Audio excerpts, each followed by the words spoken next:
అమ్మా హనుమప్ప అనే వాళ్ళు ఎవరైనా పోయించుకునే వాళ్ళు ఉంటే దయచేసి అమ్మవారి దేవస్థానం వచ్చి ఉడికి పోయించుకోండి అమ్మా. నింపమ్మా మాకు ఆరోగ్యంగా చూడాలి అని మొక్కోండి అమ్మను.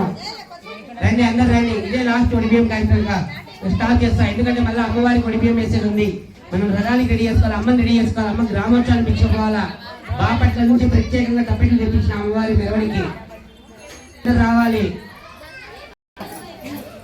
కూర్చో రామా కశ్మీరా కూర్చోండి.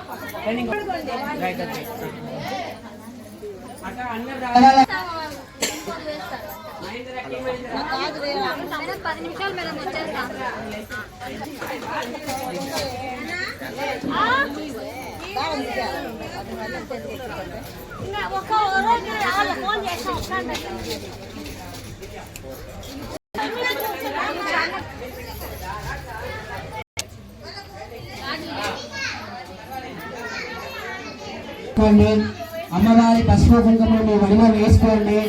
అలాగే ఇంకో డబ్బా చెప్పమ్మా. లోపల ఇంకో డబ్బా వాళ్ళ ముగ్గురికి నలుగురికి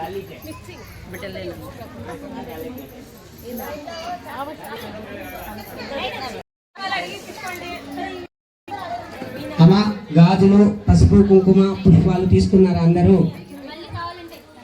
అందరూ ఒక్కసారి ఆ జగన్మాతను వేడుకోండి. శ్రీమాత్రే నమః అని మీ మనసులో సంకల్పం తీసుకోండి. వేడుకుంటాము. మా పిల్లా పాపలు మా ఇరుగు పొరుగు అందరూ బాగుండాలమ్మా అని మనస్ఫూర్తిగా ఆ జగన్మాతను వేడుకోండి. అలాగే ఆయుర ఆరోగ్యాలు అష్ట ఐశ్వర్యాలు సుఖ సంతోషాలతో నిండు నూరేళ్లు సుమంగలిగా ఉండాలని మనస్ఫూర్తిగా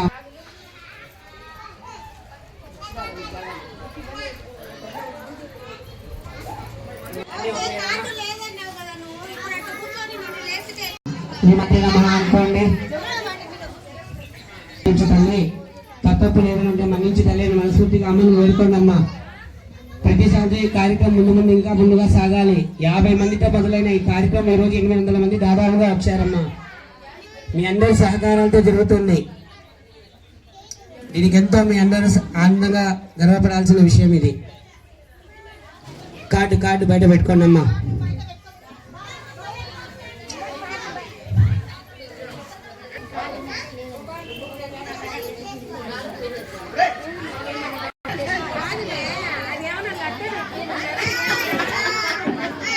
చూస్తుంటుంది ఆ తల్లి మన ఇంటి. రేపు రాత్రి అమ్మవారికి పుష్పయాగం ఉందమ్మా. గమనించి అందరూ పుష్పయాగానికి కూడా వచ్చి అమ్మవారి ఏకాంత సేవను కనులారా చూసి ఆమె ఆశీస్సులు పొందండి. అలాగే శుక్రవారం రోజు 25వ తేదీ అన్నదాన కార్యక్రమం అమ్మా. ఈ కార్యక్రమానికి కూడా వచ్చి అందరూ ఈ కార్యక్రమం జయప్రదం చేయండి. అందరూ పెట్టుకున్నారమ్మా వడిబియ్యము. రా తొందరగా తల్లి. ఈ 150 మందిలో దాదాపుగా 50 మంది చిన్న ప్రాబ్లంతో రాలేకున్నారు. శివే సర్వార్థ సాధికే శరణ్యే త్ర్యంబకే దేవి నారాయణి నమోస్తుతే. మా హారతి తీసుకోండి అమ్మా. కళ్ళకు హారతి అద్దుకోండి. అమ్మవారి మహామంగళ హారతి కళ్ళకు అద్దుకోండి అమ్మా. అద్దుకోండి. మీ మనసులో ఉన్న సంకల్పాన్ని ఆ అమ్మవారికి విన్నవించండి. ఇలాగే ప్రతి సంవత్సరం అమ్మవారి జాతరలో ఈ వడిబియ్యం కార్యక్రమం ఉంటుంది. ఇప్పటికీ దాదాపుగా ఇది 5వ సంవత్సరం. ఇటువంటి కార్యక్రమాలు ఇంకా ముందు ఎన్నో చేయాలని